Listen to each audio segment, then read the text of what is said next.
Paano ba malaman kung okay pa yung cord natin na walang putol, hindi pa shorted? So gagamit tayo ng analog multimeter para malaman natin yan. So bago yan, select muna natin yung range selector knob natin sa resistance ng times 1 or times 10. So makita nyo, pag short natin yung test probe, mayroon din tayong nakukuha, umabot sa 0. Ibig sabihin, 0 resistance dahil continuity test yung kukuha natin dito sa wire.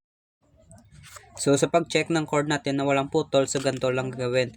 So itong dalawang wire ay short lang natin yan. At sa dulo na to sa plug ay dito tayo mag-check. Malalaman natin kung may putol yung linya kasi walang reading tayong makukuha.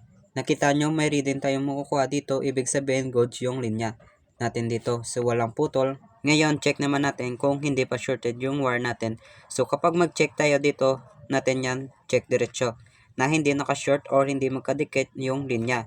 Ibig sabihin yan, kapag may reading tayo makukuha, ibig sabihin shorted na yan.